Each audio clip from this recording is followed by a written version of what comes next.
Could a single decision cost an entire airline crew their jobs? They kicked her out of first class for a white man. By the time they landed, the entire crew was out of a job. It happened just after she closed her laptop. Danielle Monroe had arrived early Gate 27B at Louis Armstrong Airport in New Orleans, waiting for her flight to San Francisco. She liked to be ahead of schedule, never liked being rushed. She had too much riding on this trip. Her seat was 1A, first-class window. She picked it herself, not because of the view. Danielle liked knowing no one would need to climb over her during the flight. Peace, space, a little control in a world that often tried to take it from her. She was dressed sharp, not flashy, just tailored: a navy blue pantsuit, clean white sneakers, and a braided updo that never moved out of place. No matter how long the day was, she looked like someone who knew exactly where she was going, and more importantly, how she was going to get there. The boarding process was smooth, no delays. She scanned her pass, smiled at the gate agent, and walked onto the plane like she'd done 100 times before. Danielle placed her carry-on neatly overhead, slid into her seat, and let out a breath. This was her moment to decompress before the storm. The Innovation Summit in San Francisco wasn't just another speaking gig, she was opening it. First on the stage, every tech executive who mattered would be in that room. She reached for her phone to check her notes one last time when a flight attendant stepped into the aisle beside her. Blonde bob, tight smile. The kind of overly polite tone that made your skin itch before you even knew why. "Miss Monroe?" the woman asked. Danielle looked up. "Yes. I'm sorry, but there seems to have been a mix-up with your seat." Danielle blinked. "I picked this seat when I booked." "I understand, and I truly apologize, but another passenger has also been assigned to 1A. We're asking if you could relocate to seat 24C for now while we sort this out." Seat 24C, middle coach, near the lavatory. Danielle knew without asking. She'd been flying long enough to recognize code. "I'd prefer to stay here while you work it out," she replied, voice calm, eyebrows slightly raised. The attendant's smile didn't flinch. "Unfortunately, we need to seat the other passenger immediately. He's a Platinum Plus Elite member and has requested this seat specifically." Danielle glanced toward the boarding door just in time to see a man step on board, white, mid-50s, expensive overcoat, AirPods already in. Didn't glance at her. Didn't need to. Danielle didn't raise her voice. She didn't argue. That's not how she handled things. Instead, she quietly reached for her phone and pressed record. Then she stood, gathered her bag, and walked to 24C. You won't believe what happened next. The man slid into 1A like he owned the sky. The flight attendant gave him the kind of smile Danielle hadn't seen in years, warm, familiar, full of approval. And Danielle sat cramped between a teenager with loud headphones and a man who couldn't stop coughing. She didn't say a word. But 5 minutes later, the seat switch would be the least of their problems. Danielle Monroe was nobody's assistant. She wasn't some mid-level rep hoping for an upgrade. She wasn't a guest of a VIP, and she sure as hell wasn't someone you bumped out of first class without checking twice. Danielle was the founder and CEO of forcibly, a cybersecurity firm based in Durham, North Carolina. What started as a tiny operation in her apartment 12 years ago had grown into a $480 million acquisition just 3 months prior, snatched up by Interglobe Holdings, the same company that happened to own Sky Connect Airlines, the very airline operating Flight 226. The irony: Danielle had just left a virtual meeting with Interglobe's CEO, confirming final terms for forcibly to lead a full security overhaul of Sky Connect's passenger data systems. Her name had been on the call invite. She wasn't just on their radar, she was in the control room. But you wouldn't know that just by looking at her.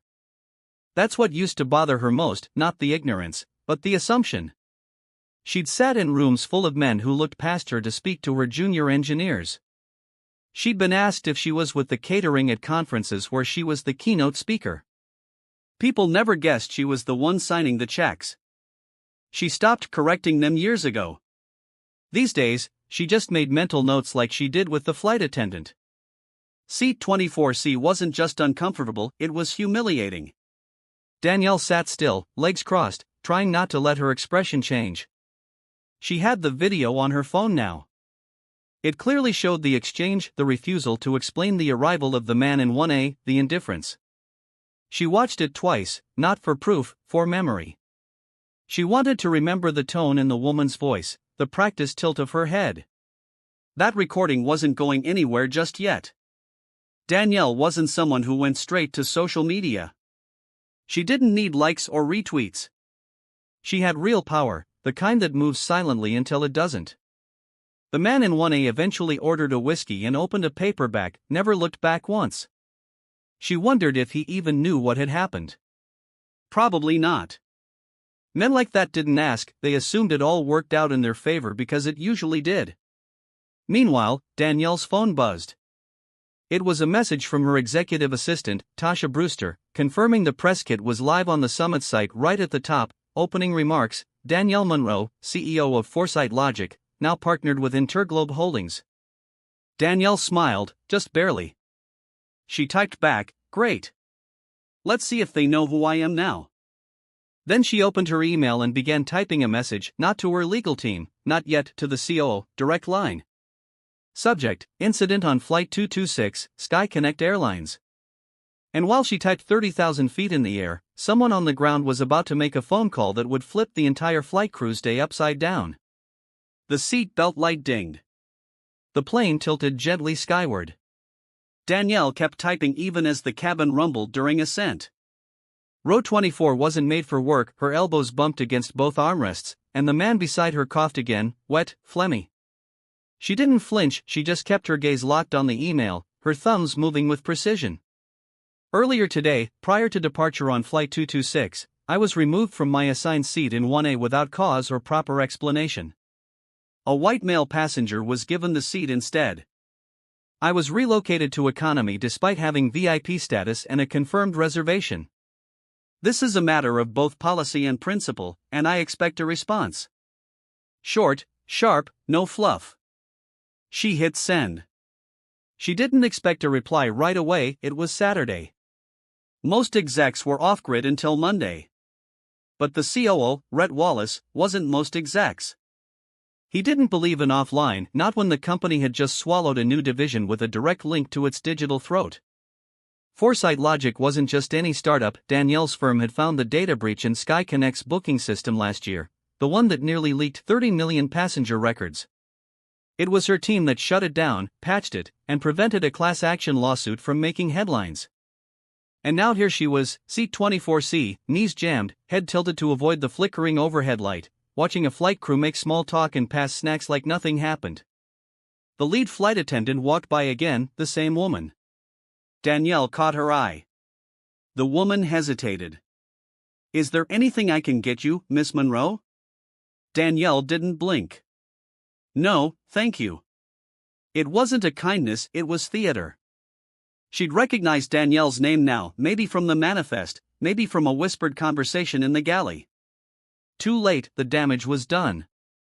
A teenage girl 2 rows ahead of Danielle turned around and whispered to her mom, "That's the lady from the cyber conference posters." Danielle heard it, didn't respond. She didn't need validation from strangers, but it confirmed one thing: her face was known. The airline just hadn't done the work to make sure its people knew what kind of passenger they were dealing with. Meanwhile, up in 1A, the man who'd taken her seat had fallen asleep, reclined, shoes off. Danielle closed her eyes for a second, not in anger, in calculation. Because when people show you who they are, she believed them. The attendant had shown her, the airline had shown her. Now it was time for her to show them what she could do. But before Danielle could make her next move, the first ping from corporate would shake the entire cabin crew into silence. It started with a subtle shift. The lead flight attendant's demeanor changed mid-aisle, eyes darted toward the front, then quickly down to the tablet in her hand. She swallowed, lips tightening like someone trying to keep from saying the wrong thing out loud. Danielle noticed instantly. Then came the second cue. The intercom crackled, not the captain, not weather updates, just a brief click, followed by whispers near the cockpit door. Danielle leaned back. The message had landed. She tapped her phone, no reply from Rhett Wallace yet, but her assistant Tasha had just texted. "FYI, someone from Interglobe PR just called. They're asking if you're on Flight 226. You good?" Danielle replied, very. Back in first class, the man in one snored gently, oblivious to the tremor running through the crew's pecking order. The flight attendant returned again, this time, her voice was lower, her posture tighter. Ms. Monroe, she said, leaning in awkwardly, we've been notified that there was a significant error with the seating arrangement. We'd be happy to move you back to your original seat right away. It's open now. Danielle looked up, eyes calm. Did the passenger leave? The woman hesitated. He offered to switch. Danielle raised an eyebrow. Or was he told? Silence. Danielle's tone didn't change. I'll stay here. You're sure? I'm sure. She didn't want the seat anymore, that seat had already shown her everything she needed to know. She wanted the airline to sit with what they'd done, to feel it. But I do want something else, Danielle said. The attendant shifted. Of course. I'd like to speak to the captain before we land. The captain? Her voice cracked. Yes, let him know. The attendant nodded, almost tripping over her words. Of course, I'll relay the message. Danielle looked out the window. California wasn't far now. She glanced around the cabin. Other passengers were picking up on the tension. They couldn't hear the words, but they saw the behavior, the sidelong glances, the clipped voices, the hushed tones of a team realizing something had gone very wrong. She replayed the video on her phone, this time with the volume on, just loud enough for the woman next to her to hear. The voice of the flight attendant filled the air, calm, firm, unapologetic. Unfortunately, we need to seat the other passenger immediately. Danielle didn't look at her neighbor, she didn't need to. But someone else nearby leaned over and whispered, that's messed up. And as Danielle turned the screen off, the ripple was already moving through the cabin faster than turbulence. At 38,000 feet, phones were still in airplane mode, but down on the ground across a long conference table inside Interglobe's headquarters in Phoenix, Arizona, voices were raised. Red Wallace hadn't even finished reading Danielle's email when his phone rang a second time. This time it was Candace Berryman, Senior VP of Public Relations. She didn't bother with greetings. We have a situation, she said. I'm already aware, Rhett replied. Not fully, Candace shot back. It's circulating. Rhett sat up straighter. Her assistant posted a vague tweet. Candace continued. No names, just imagine building a company for 12 years, selling it for $500 million, and still getting bumped from your first-class seat because you don't look the part. The tweet had no photo, no airline tagged, just a few dozen retweets so far, but it was spreading fast and people were connecting dots. Candace read off a few replies. This sounds like Danielle Monroe. Wait, is this Sky Connect? They just announced a partnership like 2 months ago. It wasn't just a bad look, it was a corporate disaster, and Rhett knew it. He stood up and walked out of the room. Get someone on the ground in San Francisco. I want a full report before wheels touch down. I want names, flight crew IDs, manifest logs, body cam footage if it exists. Candace paused. Body cams? I don't care, he said. I want everything. Back in the air, the captain finally stepped out of the cockpit. He walked the length of the cabin, stopping just shy of row 24, mid-50s, salt and pepper hair, stiff as a statue. Miss Monroe, he asked. Danielle nodded without standing. I've been informed of the error that occurred earlier in the flight. I want to personally apologize. This doesn't reflect the standards we uphold. Danielle tilted her head slightly. You're the captain? Yes, ma'am. Then let me ask you something directly. Of course. Would the same thing have happened if I looked like him? She pointed subtly toward 1A. The captain's jaw moved slightly, but he said nothing. That's what I thought, Danielle murmured. The silence that followed wasn't hostile, it was weighted. The captain took a breath. On behalf of the airline, I'm deeply sorry. Danielle turned her head. Save it for your HR file. He nodded once, then walked back. Passengers were watching now openly, whispers, side glances, texts being typed under tray tables. People were connecting the dots because this wasn't just a bad service moment, this was hierarchy exposed. And as the wheels dropped for landing, so did the crew's sense of control over the narrative. The landing was smoother than expected, but the silence inside Flight 226 was tense enough to cut. Danielle remained seated as the cabin shuffled to life, seatbelts clicked, overhead bins creaked open, tired passengers stretched and checked their phones. She didn't rush, she never did, especially not now. The man in 1A walked off first, oblivious, not a glance back. He might never know he'd been part of something bigger than legroom and whiskey. Danielle stood last. As she exited the jet bridge, two men in dark suits were waiting near the terminal gate. They didn't have name tags, they didn't need them. She recognized the emblem on the clipboard tucked under one man's arm: Interglobe Corporate Security. Ms. Monroe, the taller one asked. Yes. We've been instructed to escort you to the Sky Connect Executive Lounge. The COO would like to speak with you directly. Danielle didn't blink. Now. She walked with them through Terminal 3 at San Francisco International Airport, calm, quiet, dignified. A few people turned their heads. One woman actually stopped walking when she recognized Danielle, pulled out her phone, snapped a photo. Just like that, the story picked up another pair of wings. Inside the executive lounge, Rhett Wallace was waiting, tall, clean-cut, wearing an expensive sweater over an unbuttoned collar. He looked like a man who hadn't slept in 2 days. He stood when Danielle walked in. Danielle, thank you for taking the time. Please sit. She didn't. I'd like to begin with a formal apology on behalf of Sky Connect, on behalf of Interglobe, and on behalf of myself. An apology doesn't fix a pattern, Danielle said.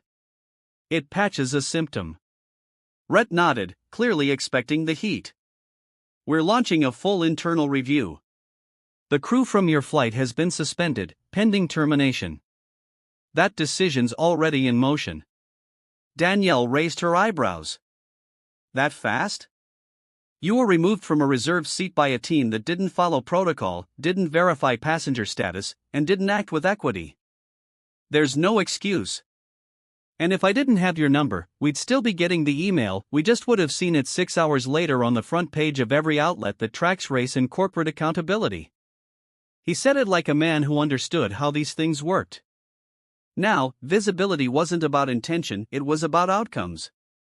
What else? She asked. Rhett took a breath. We'd like you to consider joining our internal review board: equity and policy, flight protocol, hiring and training, full access, no NDA. Danielle was quiet for a long beat.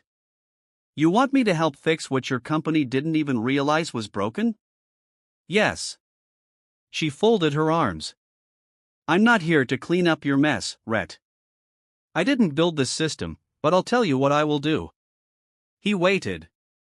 I'll speak at your next leadership summit, on record, on stage, about this flight, about who gets seen and who gets silenced. About what it means when a black woman gets quietly moved to the back and no one says a thing. Rhett nodded slowly. Understood. And after that, Danielle added, I'll decide whether I want to help you fix it. And with that, she picked up her bag and walked out, back straight, stride steady, message delivered. The headlines came the next morning, not loud, not tabloid, just steady, intentional reporting from journalists who had followed Danielle's work for years. Black CEO removed from first-class seat for white passenger. Airline crew fired. Corporate shakeup underway. That was the title. But the real story wasn't about the seat, it was about what happens when someone with power stays quiet long enough to be underestimated, then speaks so clearly no one can look away. Danielle never shared the video publicly, she didn't need to. She gave her talk at the Interglobe Leadership Summit 2 weeks later, stood on that stage in Phoenix in front of 400 executives in suits holding nothing but a wireless mic and the room's attention. She didn't yell, she didn't shame. She told the story like she was talking to a room full of neighbors. She described the moment she was asked to move, the look on the attendant's face, the tone, the tight smile. She spoke about the weight of being watched all the time by people who don't know they're watching you but are judging you anyway. She talked about growing a company while being mistaken for support staff, about rooms that only acknowledge you after your value's been proven, and sometimes not even then. And when she finished, she paused. Then she said, "You don't have to mean harm to cause it, but once you see the harm, that's when the real test starts. What you do next, that's your character. That's your company." Silence, then applause, real applause, not polite, not forced, but grounded. Afterward, 3 different regional directors approached her about training programs. One asked her to join the advisory board for hiring reform. Another invited her to consult with their supplier diversity team. Danielle didn't say yes to everything, but she didn't say no either. She knew this wasn't about her alone, it never was. She hadn't been removed from a seat because someone didn't know, she was removed because someone assumed she didn't belong. And people paid for that assumption, not because Danielle wanted revenge, but because the system finally bumped into someone who had receipts, a record, and reach. She wasn't angry, not anymore. She was focused. A few weeks later, a woman from her flight, a passenger who'd witnessed the whole thing from a few rows back, sent Danielle a handwritten letter. It said, "You didn't say a word, and still everyone heard you. Thank you." Danielle kept that note, not out of pride, but because it reminded her of what mattered most, not the seat, not the applause, not even the policy changes, but the people who were watching quietly, wondering if they were the only ones. They weren't, and now they knew. If this story made you think about how easy it is to ignore quiet harm, ask yourself, when was the last time you saw something unfair and stayed silent? Don't wait until someone else speaks up, be the one who does, because silence protects power, and power unchecked always repeats itself. Speak. Stand. Even if your seat feels safe, stand for the ones who can't. Brought to you by Dark Stories.